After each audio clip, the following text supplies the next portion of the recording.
Just Like Abraham Lincoln by Bernard Waber.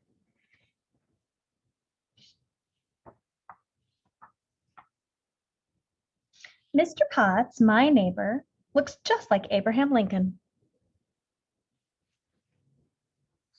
Everyone says so. Everyone says it's amazing how much Mr. Potts looks like Abraham Lincoln. Everyone says Mr. Potts looks as much like Lincoln as Lincoln on a penny, maybe even more.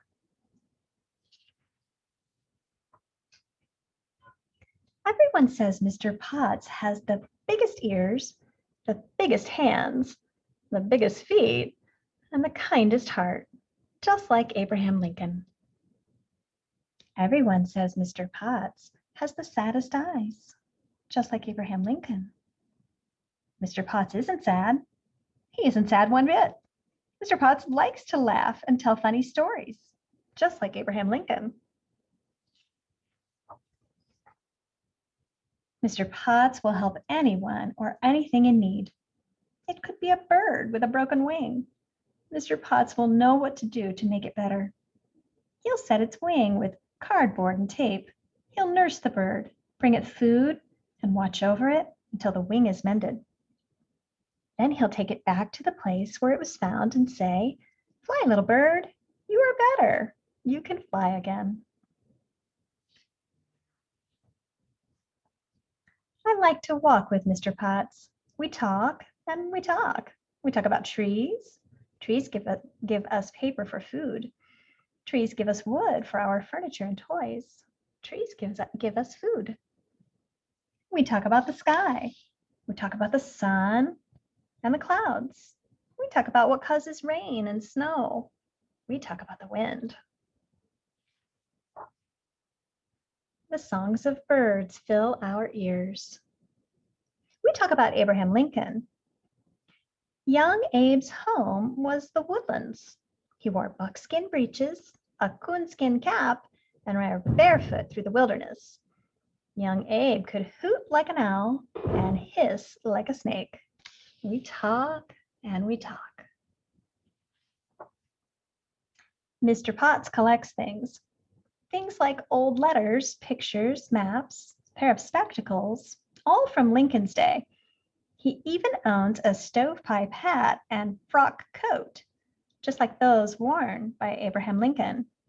You can hide secret messages in a stovepipe. Lincoln did. Mr. Potts reads every chance he gets, just like Abraham Lincoln. Abraham Lincoln said, "The things I want to know are in books."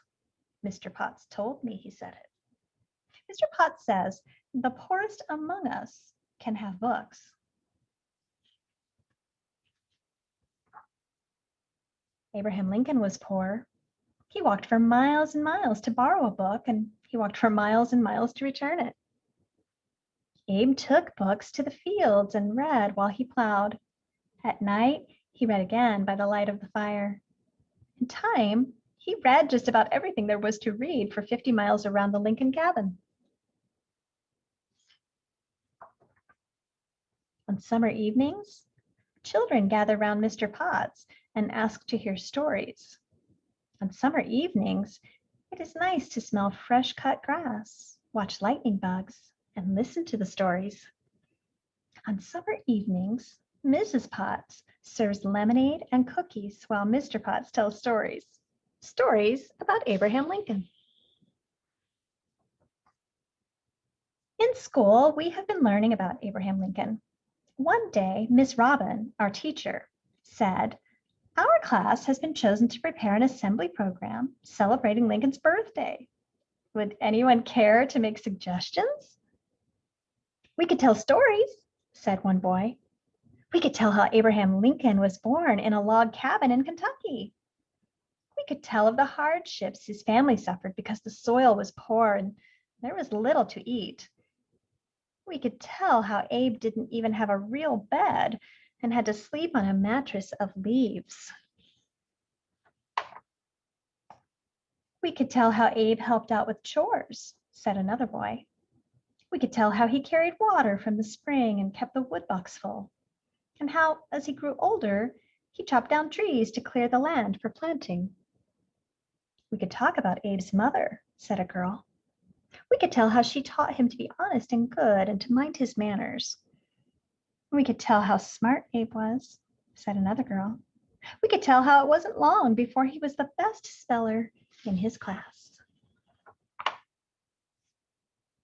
I have a suggestion, I said to Miss Robin after class, but I have to whisper it. And why must you whisper? She asked. So it can be a surprise, I answered.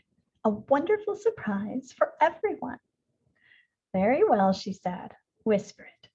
So I whispered it. Miss Robin smiled. That would indeed be a wonderful surprise, she said, and a wonderful experience as well, provided Mr. Potts is willing. Mr. Potts was willing.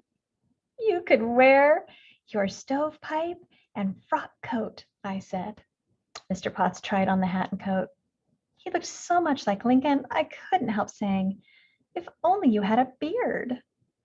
Do you know, said Mr. Potts, I've always wanted a good reason for growing a beard. It has been said that Abraham Lincoln had a good reason for growing a beard. His reason was a letter he received from a little girl. How handsome you would look with a beard, the little girl wrote. Abraham Lincoln loved children. He must have thought it was a good idea too, for it wasn't long afterward that he was wearing a full-grown beard.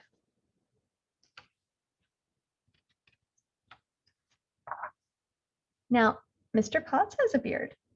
It is black with streaks of gray, just like Abraham Lincoln's. Now people look even more surprised when they see him. On the morning of Lincoln's birthday, Mr. Potts stepped out of his house, dressed in his stovepipe and frock coat, and drove away in a rush. He had a special appointment, a very special appointment. Something most unusual is about to happen, said Miss Robin from the school stage. It was later that morning. The Lincoln's birthday celebration was almost over. Someone has come, she said, to take us on a journey, a magic journey. He's going to take us back 100 years to the town of Gettysburg. It was there Abraham Lincoln delivered his most famous speech, the Gettysburg Address. When we arrive, we will hear those very words again. Now, in order for the magic to work, it will be necessary for everyone to close their eyes and keep them closed tight. When we reach Gettysburg, someone will ask you to open them again. Listen. You may open your eyes now, said a new voice coming from the stage. The children opened their eyes and were astonished at what they saw. Welcome to Gettysburg, said a tall, straight man with the face of Abraham Lincoln. A buzz ran through the audience. It's Abraham Lincoln, cried some. It's Mr. Potts, said others, smiling when they recognized him. Mr. Potts stepped forward on the stage and began to recite the famous speech. 77 years ago, Mr. Potts began.